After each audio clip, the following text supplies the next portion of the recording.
The Misunderstood Stranger. It was a sun-drenched afternoon in downtown Atlanta, Georgia. The sidewalks buzzed with life.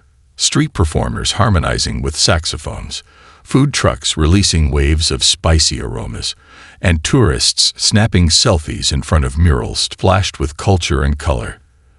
Amid the bustle, a sleek, dark electric car quietly rolled down Peachtree Street, its windows slightly tinted, revealing little about the man at the wheel. Behind the wheel sat Sundar Pichai, a man whose name echoed through boardrooms, innovation summits, and classrooms around the world. Yet here, in this moment, he was just another face in the crowd. Dressed in a modest blue button-down shirt and khaki trousers, he looked nothing like the CEO who addressed global audiences about AI, future tech, or inclusive leadership. Today, he was simply Sundar, on his way to surprise an old mentor who had retired in the South after dedicating decades to educational equity. He had taken a spontaneous trip, one he hadn't told his driver or security team about. Just him, a rented car, and a sense of nostalgia. But destiny had other plans. As Sundar slowed at a red light near a residential neighborhood, blue lights flashed in his rear-view mirror. A police cruiser pulled up behind him, sirens briefly blaring before going silent. Puzzled, he signaled and carefully pulled to the side. There was no rush, no panic. He knew he hadn't broken any laws. He watched through the side mirror as a tall, broad-shouldered white officer approached, his brow furrowed, one hand resting on his holstered weapon, the other tapping the driver's side window. Sundar rolled it down. "Good afternoon, officer," he said calmly. The officer didn't smile. "License and registration." "Certainly," Sundar replied, reaching slowly into the glove compartment for the car's rental documents and retrieving his wallet. He handed them over. The officer eyed the ID, then the man, then the luxury car. "You say this is your car?" "It's a rental, yes. Is there a problem?" "This vehicle was reported stolen earlier this morning from a dealership outside the city. You fit the description of the suspect," the officer said, voice clipped and cold. Sundar blinked. "There must be a misunderstanding. I rented this at the airport. It should be under my name. If you contact the company, step out of the vehicle." There it was, that sharp shift, the assumption, the accusation wrapped in professionalism. The crowd's noise seemed to dim. A few pedestrians had started watching, their steps slowing. Sundar sighed internally, not because he feared the law, but because he recognized this moment, one that countless others had faced, judged not by their actions, but by their appearance, by unfamiliarity, misunderstanding. He stepped out slowly, as instructed. No sudden movements. Calm. He knew the game, even if he hadn't played it often. "Hands where I can see them," the officer commanded, gesturing for Sundar to walk toward the sidewalk. Sundar complied. His voice remained level. "Officer, if I may suggest you call the rental agency. They'll confirm everything." The officer ignored him and began checking the vehicle identification number. Another unit arrived. Two more officers stepped out, exchanging quiet words before one of them approached Sundar, who was now sitting on the curb. "Name again?" asked the second officer, less aggressive but still skeptical. "Sundar Pichai," he said clearly. "You got ID to back that up. I gave it to your colleague."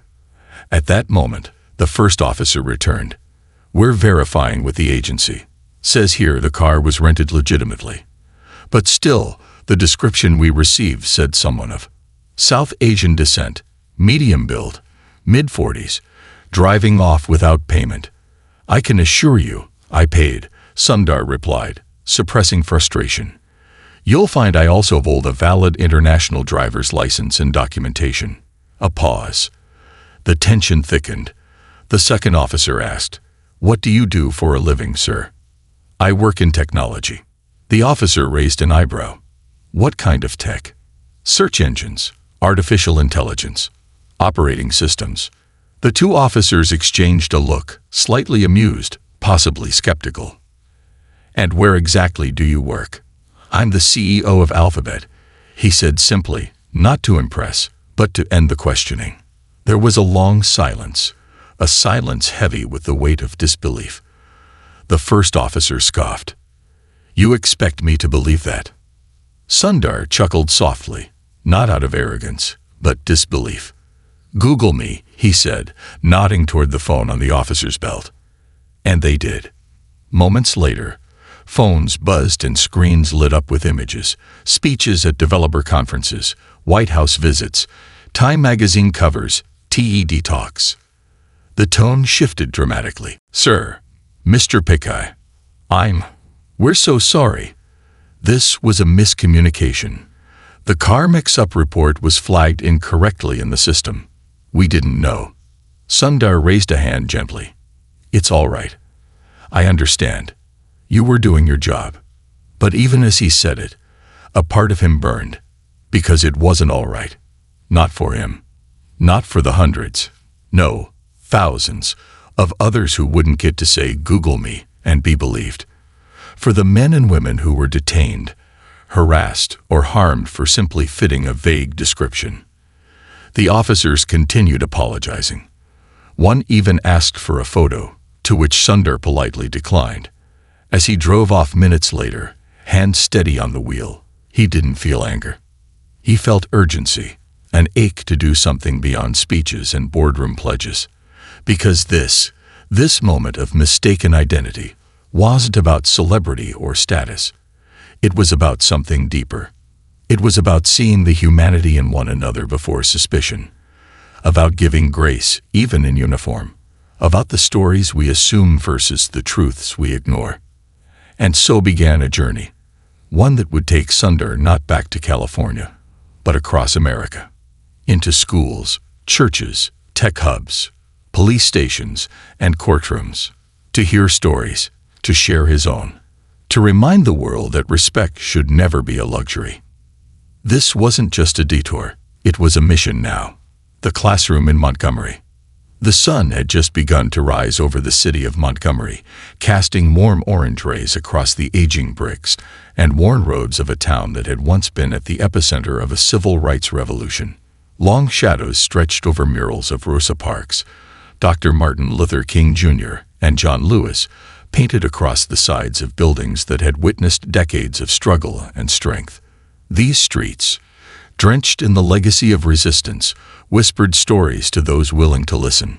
Sundar Pichai parked his rental car quietly outside Booker T. Washington High School, a modest institution nestled between a dilapidated community center and a Baptist church whose steeple bore the weathered scars of time.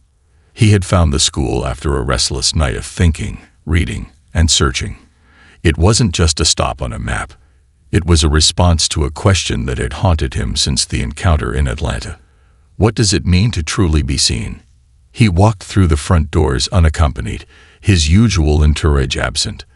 There was no PR team, no photographers, just a visitor badge clipped to his shirt and a folder of handwritten notes he had scribbled on hotel stationery.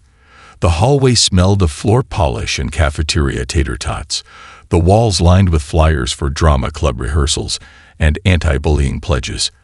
And as he stepped into the main office, the school secretary, a sharp-eyed woman named Mrs. Vaughn, looked up from her paperwork with a mix of curiosity and caution. "Can I help you?" she asked, eyes flickering briefly over his appearance. "Yes," Sundar replied with warmth. "I'm here to speak with Principal Daniels. I sent an email, but I understand this is short notice." Mrs. Vaughn arched an eyebrow. "You're Mr. Pichai?" He nodded. "Yes, Mom." She stared at him a moment longer, and then slowly her face softened into a smile. "Well, I'll be," she murmured, almost to herself. "Guess miracles come through the front door nowadays." She picked up the phone and called through to the principal's office. "Daniels, you won't believe who just walked in here." 10 minutes later, Sundar sat in a small but tidy office filled with books about equity, leadership, and pedagogy.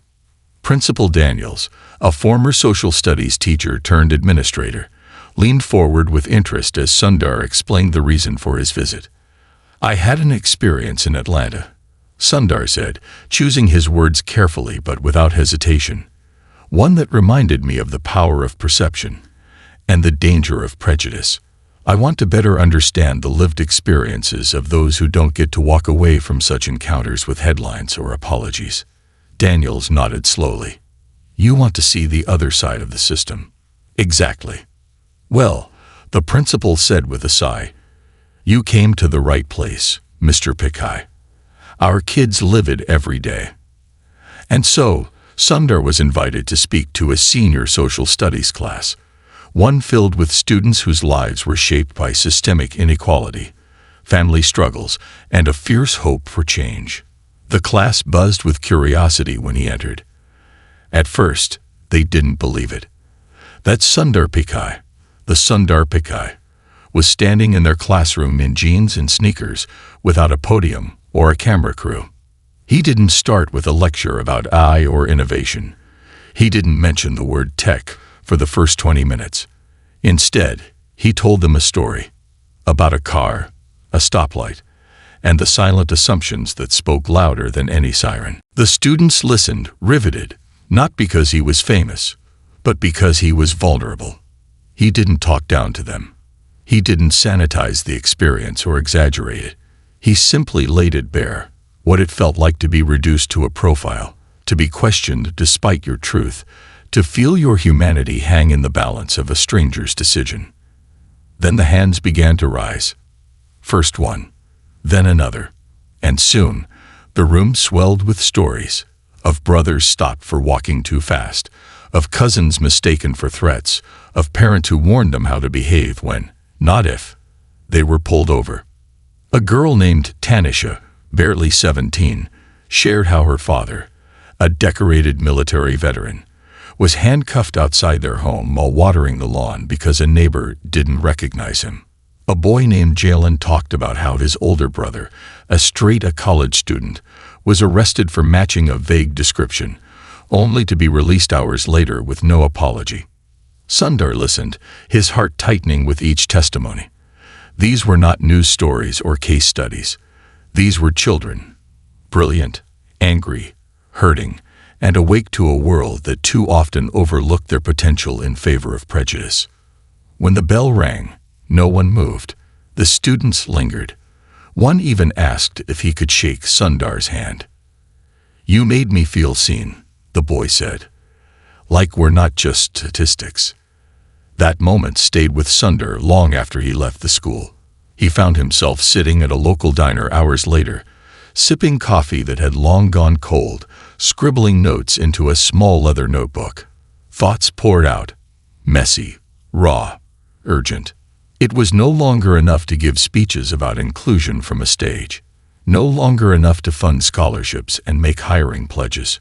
Sundar knew he had to reimagine what leadership looked like, not from a corner office, but from the sidewalks of the world. He called his assistant from a payphone on the corner of Union and Decatur. Cancel the board retreat in Napa, he said without preamble. I won't be back in Mountain View for a while. His assistant hesitated. Where will you be, sir? Sundar paused, watching the sunset fold over the horizon in burnt gold and tangerine. On the road, he said simply, with the people. And just like that, the journey deepened. Montgomery had given him more than stories. It had given him direction. Next stop, Jackson, Mississippi, where a group of mothers were fighting to build the state's first fully student-run tech lab in an underfunded school. Not for exposure, not for glory, but to rewrite the narrative for a generation who had always been told what they couldn't be. Sundar wasn't coming as a CEO. He was coming as a learner. The road stretched on ahead, winding and uncertain, but filled with the voices that mattered most. And this time, he was listening. The blueprint of belief. The landscape changed as Sundar crossed into Mississippi. The concrete towers of Atlanta and Montgomery gave way to wide fields, rust-colored barns, and the quiet resilience of the Deep South. Signs of hardship whispered from the peeling paint on gas stations and the cracked sidewalks of small towns, but so did signs of endurance. American flags still fluttered on porches weathered by storms, and gospel music hummed from open windows on a Sunday morning. Mississippi was not trying to impress anyone. It was a place that had learned to survive without applause.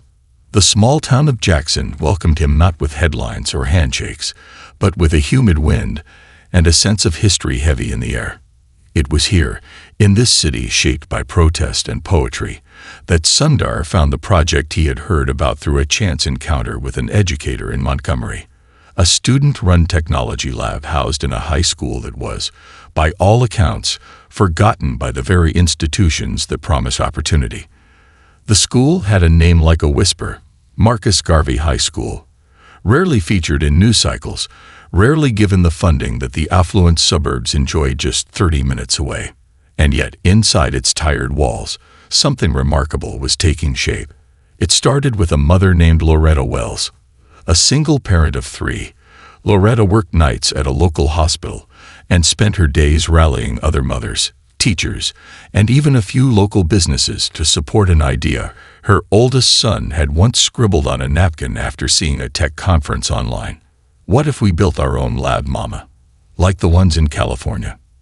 That napkin became a blueprint, and that blueprint became a cause. They didn't have much: second-hand computers, salvaged furniture, cables donated by a collegiate department, but they had fire in their spirits. They had belief. Sundar had reached out ahead of his visit under an alias, hoping to observe without disrupting, to witness without skewing the purity of what was happening. But when he arrived, simple, unguarded, and dressed no differently than any of the teachers, Loretta met him at the entrance with arms crossed and eyes sharp. "You're not a reporter, are you?" she asked. "No," Sundar replied, smiling gently. "I'm just someone who believes in young people, and in second chances." Loretta looked him up and down, then gave a small nod. "Good. 'Cause we've had enough people come through here to document the struggle and walk away. We don't need saviors. We need solidarity. I'm not here to save anyone," Sundar said. "I'm here to learn how to build with you." That moment changed everything. Inside the converted library where the lab was being built, Sundar saw ingenuity carved from scarcity. Students were coding on outdated laptops with cracked screens, building apps in makeshift groups, testing drones that sputtered but still lifted, and drawing whiteboard designs of wearable health devices they dreamed might one day help their families manage chronic illnesses.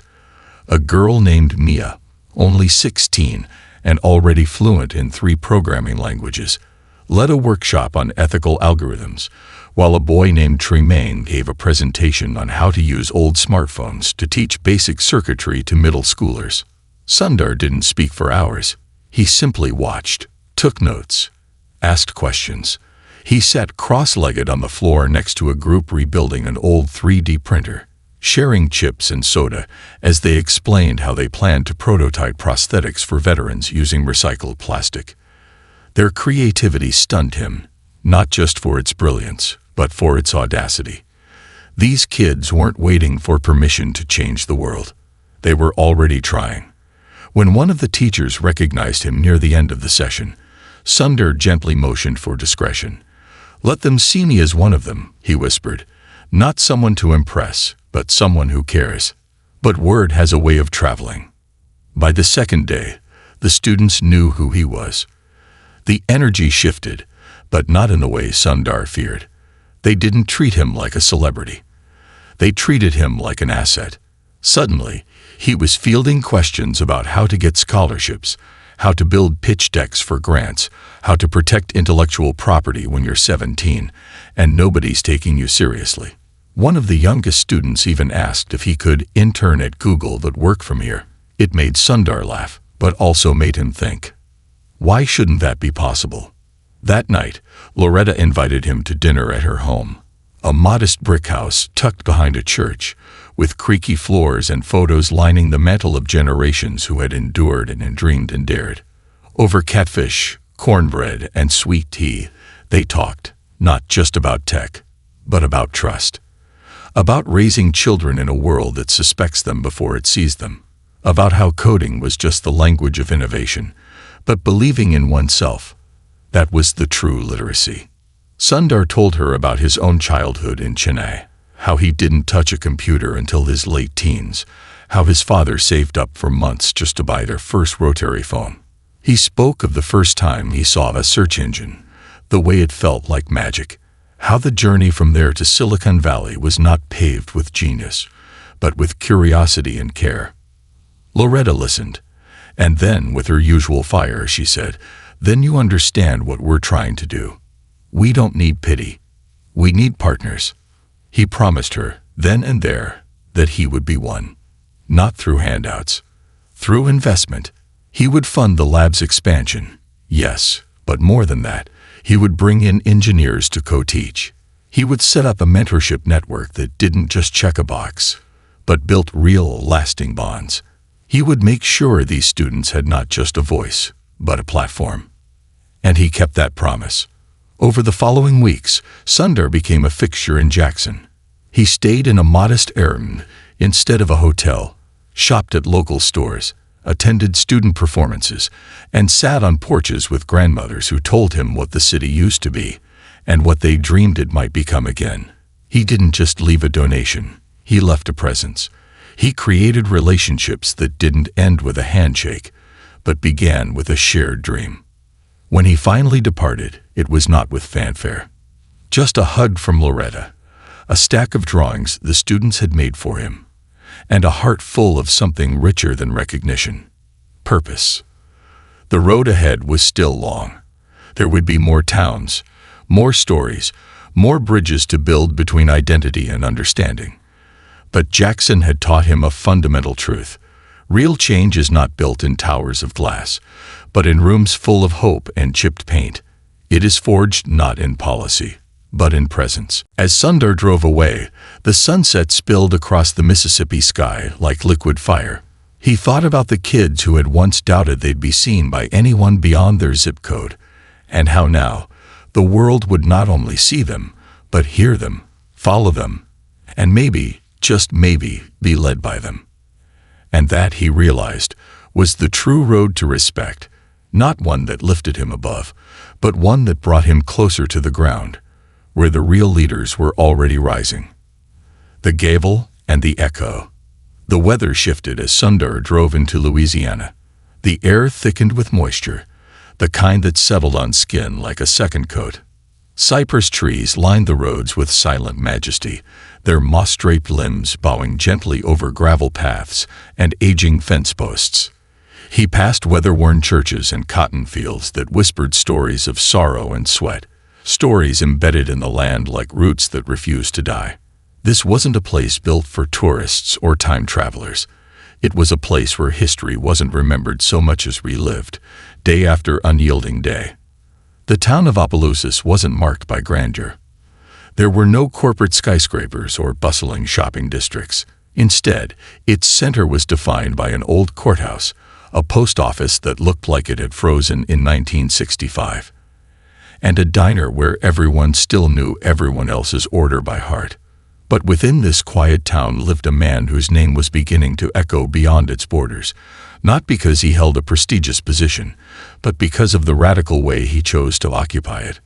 Judge Emanuel Braxton, a tall, gray-bearded figure with eyes sharp as obsidian and a voice that could command a room with a whisper, had spent the last 20 years on the bench in Opelousas. But unlike most in his role, he didn't just interpret the law. He challenged it. Where others saw regulations, he saw humanity.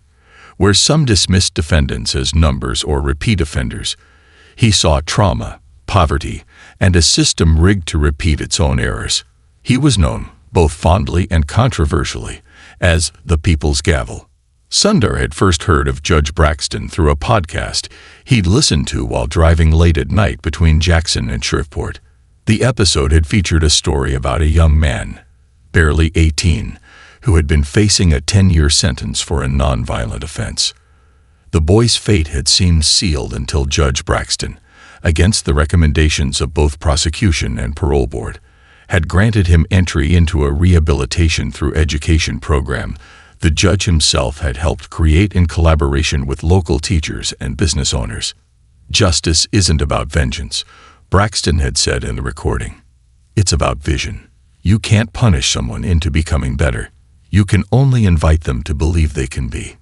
That quote had struck Sundar like lightning, not because it was poetic, but because it was rare to hear someone in power speak so plainly, so courageously, and without apology. And so, with curiosity tugging at his conscience, Sundar found himself stepping into the courthouse of Opelousas on a warm Monday morning. The courtroom was modest. No marble columns, no grand murals, just wooden benches polished by generations of anxious waiting, a high-ceiling fan creaking with every slow rotation, and a dusty American flag hanging behind the bench like a weary sentinel. The room smelled faintly of paper, pine cleaner, and something less tangible: anticipation. Sundar sat quietly at the back, blending into the crowd of families, lawyers, and curious locals who had shown up not just for justice, but for stories. Because under Judge Braxton, court had become more than litigation. It had become a lesson. The docket was filled with small cases: petty theft, probation violations, minor drug possession. But each case unfolded like a narrative. Instead of merely handing down sentences, Braxton asked questions no one else seemed to think to ask. What led you here? Who taught you how to read? What would you do if someone offered you a real second chance?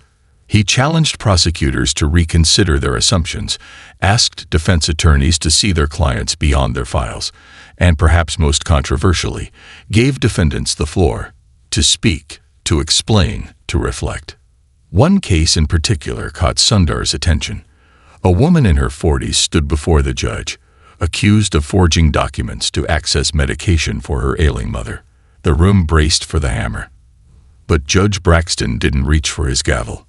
Instead, he leaned forward and said, "I'm not here to shame you. I'm here to understand you."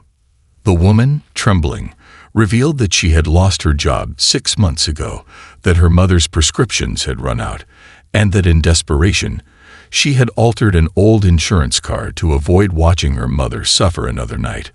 She had no prior record, no history of fraud, and no plan beyond survival. The courtroom went silent. Braxton took a long breath. You broke the law. But laws are written by people. And sometimes people forget to leave space for compassion. He sentenced her not to jail, but to community service with a local health nonprofit, and mandated that the state health department reevaluate the case for emergency aid. The gavel struck not as punishment, but as protection. That afternoon, Sundar requested a meeting with the judge. They sat in Braxton's cramped chambers, books stacked like small towers around them, the blinds drawn just enough to let in streaks of afternoon light. Sundar didn't come with a proposition or a press kit. He came with questions, with curiosity, with the same notebook he had carried since Atlanta.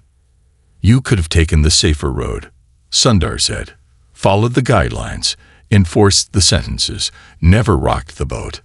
Braxton, cleaning his glasses with a soft cloth, smiled faintly. Safety has never changed anything. Sundar nodded, his mind already racing. Do you ever wonder, he asked, if the system resents you for it? Oh, I don't wonder. I know it does, Braxton replied with a chuckle. I've had colleagues call me reckless, soft, a fool for believing in people who've proven they can't be trusted. But I also know how many of those people are fathers now, business owners, volunteers. You don't get to measure a man by his worst mistake and stop there. They talked for hours about systemic inequity, about algorithmic bias in legal tech, about the importance of storytelling in judicial reform. And in those conversations, Sundar saw the shape of something new forming. A vision. What if the tools of the future, AI, machine learning, data science, were placed in the hands of those who had been silenced by outdated systems? What if instead of using technology to monitor justice, we used it to reimagine it? Before Sundar left, Braxton gave him a parting gift, a framed photo of his courtroom with a quote inscribed beneath it. Not from a Supreme Court justice or a founding father, but from a grandmother who had once watched her grandson receive mercy instead of judgment. Respect doesn't come from power. It comes from seeing the soul in someone else and still choosing to stand beside them. That night, as Sundar sat in his motel room with the lights dimmed and the window open to the Louisiana night, he realized something profound. His journey wasn't just about amplifying unheard voices. It was about allowing himself to be changed by them, to be cracked open, to unlearn as much as he taught. He thought of the police officer in Atlanta, the students in Jackson, and now Judge Braxton, each encounter peeling back another layer of privilege, perspective, and purpose. And as the hum of crickets filled the room, Sundar picked up his pen and wrote one sentence at the top of a new page. Justice begins with listening. The mirror in the rearview. The road from Opelousas to San Jose stretched wide and long, but Sundar did not follow the interstate back to Silicon Valley. Instead, he drove east, then north, then west, winding through roads that memory had paved more than maps. His eyes scanned the road ahead, but his mind trailed behind, revisiting the courtroom still echoing with Judge Braxton's words, recalling the classroom where students coded freedom into broken machines, and hearing the silent question that now throbbed in his chest like a drum. What have I left behind in becoming who I am? He passed through towns not found on tourist brochures, places marked by one gas station and a diner, places where time didn't race, it walked. He stayed off the highways, preferring the sound of gravel beneath his tires, the way each small town seemed to breathe with its own rhythm. The silence in the car was not empty. It was full of reflection, regret, longing. And somewhere along the Tennessee border, as dusk spilled golden light across a faded sign that read, "Welcome to Paducah," something within him shifted. He wasn't here on business. He wasn't even sure he was here on purpose. But he stopped the car anyway. Something about the place felt familiar, though he'd never been here before. A local library, humble in its architecture and slow in its Wi-Fi, stood at the corner of Main and Hartwell. Sundar stepped inside, his steps hesitant but determined. He wasn't looking for a headline or a project. He was looking for a face he hadn't seen in decades. He found her in the archives room, surrounded by piles of aged journals, sorting through genealogy records for a local historical society project. Nalini Sharma. The name felt both foreign and intimate in his mouth. Once they had shared lecture halls, late-night coding marathons, and quiet mornings in Chennai with textbooks and strong coffee. She had been his closest friend in college, the one who saw through his silence, who challenged his ideas and matched his ambition. But when Sundar's journey took him abroad, to Stanford, to Google, to the top of a world neither of them had ever imagined entering, her life had followed a different trajectory. He hadn't seen her in over 20 years. Nalini looked up, squinting, her expression shifting from confusion to disbelief, and finally to a cautious smile. "I never thought you'd come here," she said softly, the edges of her voice still laced with the Tamil cadence of home. "I didn't think I would either," Sundar replied. "But maybe I should have, a long time ago." They walked outside, into a small garden behind the library, where crepe myrtle swayed in the wind and benches bore names carved in remembrance. The conversation started with the safe questions. Where are you living now? How are your parents? Do you still drink too much tea? But soon the questions that mattered most surfaced, like stones turned over in a stream. Why did you disappear? Nalini asked, not with anger, but with the weary honesty of someone who had carried the weight of silence for far too long. Sundar looked down at his hands. I didn't mean to. At first, it was just the pace of things. Stanford, internships, the visa stress. Then it was Google. Then it was 10 years without time to breathe. Then I looked up and realized I'd stopped calling the people who knew me before the world did. Nalini didn't flinch. I wrote to you, you know, when my father passed, when I got this job, when I got married. A long silence passed between them, heavier than any lecture or protest or speech Sundar had given in his years as a public figure. I read them, he whispered. Everyone. And I didn't answer, because I didn't know how to reconcile who I had become with the version of me you remembered. "You didn't need to reconcile anything," she said gently. "You just needed to show up." Those words struck him harder than any accusation ever could. They walked for hours after that, through neighborhoods she knew well, past classrooms she had taught in, grocery stores where her students worked part-time to support their families, community halls where she ran free computer literacy programs on weekends. Nalini had never chased Silicon Valley, but she had created a different kind of empire, one of quiet, consistent impact. Her name wasn't on magazine covers, but it lived on the lips of children who believed in themselves because she had believed in them first. "What I'm doing is small," she said at one point, as they sat on a bench beneath a jacaranda tree, its blossoms falling like violet snow. "It's not small," Sundar said, his voice firm. "It's deep." They talked long into the night, about the beauty and burden of legacy, about how ambition can elevate but also isolate, about how the world is obsessed with scale but forgets that real change begins with intimacy, with the people who look you in the eye, not the ones who quote your speeches. Sundar stayed in Pajuka for 3 days. He sat in on Nalini's classes, watched her teach HTML to middle schoolers who had never touched a computer before. He helped repair old laptops, visited homes where she delivered food and coding kits to kids whose parents worked double shifts. No cameras followed.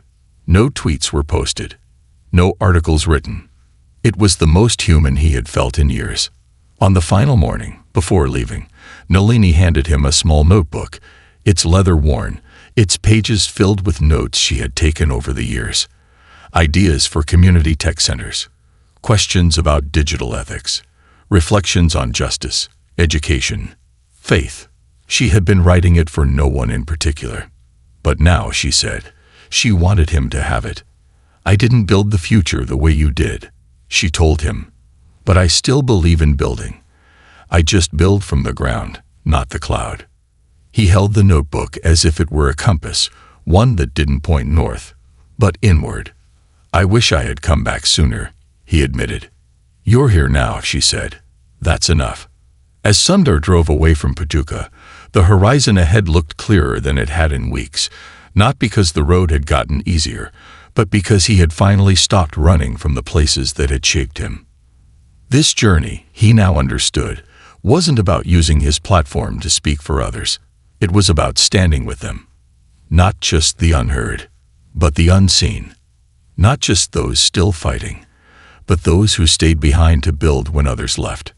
And in that realization, something fundamental shifted. He wasn't just returning home. He was finally coming alive. The return and the reckoning. The plane touched down in San Jose just after sunset. The cityscape glittered beneath a lavender sky, neon reflections shimmering in glass towers that had been born from ambition and code. It had been weeks, almost months, since Sundar Pichai had walked the halls of the Googleplex, a place that once felt like an extension of his mind, now feeling instead like a mirror to a life he had only half understood. As he stepped through the quiet executive entrance, the polished floor echoed beneath his steps. Familiar greetings followed him. Heads turned, assistants smiled with cautious relief, but none of it reached him the way it once did. It wasn't that he didn't care. It was that he now cared differently. He had returned not with a new product pitch or a quarterly update. He returned with a story, dozens of them, woven together from dusty courtrooms, makeshift classrooms, church basements, gas station conversations, front porches, and community centers that held more innovation than any lab ever could. He returned not with an announcement, but with a commitment, one rooted not in vision decks, but in vulnerability. The boardroom, sleek and minimalist as ever, was already filling with key executives, division heads, legal counsels, and communication strategists. They had been briefed. Sundar had something important to say. Speculation buzzed in hushed conversations. Was it a resignation? A pivot? A rebrand? But when Sundar walked in, wearing the same soft blue shirt he had worn in Montgomery, holding a small, time-worn notebook in his hands instead of a laptop, the room settled into silence. He stood at the head of the long table, Not towering, but grounded. Not elevated by status, but held up by truth. I've traveled across the country these past few weeks, he began, his voice steady but unhurried. I went not as your CEO, but as a man trying to understand what lies beneath the numbers we chase and the metrics we measure. I went to listen, not to users, but to people. Real people. There were no slides, no bullet points, just stories. He spoke of the moment in Atlanta, when his identity had been reduced to suspicion. He described the classroom in Jackson, where students built worlds from broken machines. He detailed his time with Judge Braxton, who turned justice into an act of courage, and the days in Paducah with Nalini, whose life was a testament to purpose without spotlight. And as he spoke, something in the room shifted, not just admiration or awe, but an uncomfortable realization that they had all, in some way, fallen into the seduction of distance. Distance from the people they claimed to serve. Distance from the dreams that had once led them to create. We talk about innovation, Sundar continued, but the future we want cannot be built without respect. Not respect as a value printed in onboarding packets or quarterly pledges.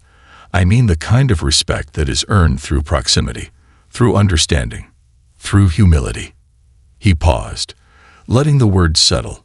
I'm not here to restructure the company. I'm here to restructure our thinking. And then he laid out a plan, not of domination or expansion, but of recalibration.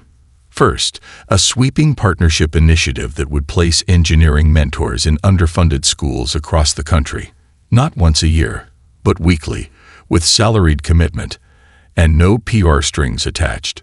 Second, a complete reevaluation of algorithmic development to ensure real-world ethical panels, comprised of teachers, community leaders, and judges like Braxton, had decision-making authority alongside engineers. Third, a pilot program to fund small-town innovation labs, not just in the U.S., but globally, modeled after the grassroots project in Jackson. But most importantly, he said, holding up Nalini's notebook, we will launch a listening initiative. Not surveys, not focus groups, real listening, face-to-face, community by community. No logos, no badges, just conversations. Some board members looked skeptical, others inspired, but none spoke. Then Sundar did something unexpected. I'm stepping away for 6 months. A murmur rippled through the room. I will continue to advise and support this transition, but I am appointing a deputy CEO to manage operations while I embed myself in this work, not from this office, but from the field. Because I can't ask this company to lead with humility unless I'm willing to lead from it. A stunned silence filled the air. No one questioned his resolve. It was written across his posture, his tone, his conviction. This was not a man stepping back. This was a man stepping deeper. The next morning, the press swirled with headlines. Analysts debated the move. Investors speculated. But for Sundar, the noise faded. He had never felt clearer. He returned to Jackson first, quietly, without announcement. He arrived with new laptops, yes, but more importantly, he arrived with time. He sat beside Mia as she tested a new drone design. He listened as Loretta explained their plan to expand into a local youth center. He joined a town hall in Opelousas to discuss technology's role in reform. He called Nalini every week and eventually invited her to lead an advisory board shaping Google's new ethics protocol. But the most transformative moment came on a quiet afternoon, months later, when Sundar was sitting in a sunlit cafeteria of a high school in Detroit, part of the new listening initiative, talking with a small group of students about their fears and hopes. A young man, shy and soft-spoken, leaned forward and asked the question that had hovered above all else. Do you ever regret becoming who you are? Sundar paused, his hands wrapped around a paper cup of tea. He looked at the boy, not past him, not through him, but into him. I don't regret becoming who I am, he said, but I regret how long it took me to remember why I wanted to become him in the first place. The boy nodded quietly. In that answer lay the truth of the entire journey. Not guilt, not shame, but reflection, restoration, and responsibility. By the time Sundar returned to the Googleplex months later, something had shifted, not just in him, but in the culture itself. Offices had begun hosting quiet dialogues with community partners. Engineers had started mentoring not for bonuses, but because it gave their work meaning. Recruitment shifted from elite pipelines to local programs. The walls began to breathe again, not with pressure, but with purpose. He resumed his role not with fanfare, but with grace. And though the title remained the same, everyone around him knew this was not the same leader who had left. Because the real road to respect had never been paved in stock prices or product launches. It had always run through understanding, through listening, through the courage to return, not to the top, but to the truth. And that is where Sundar remained, not above, not behind, but among.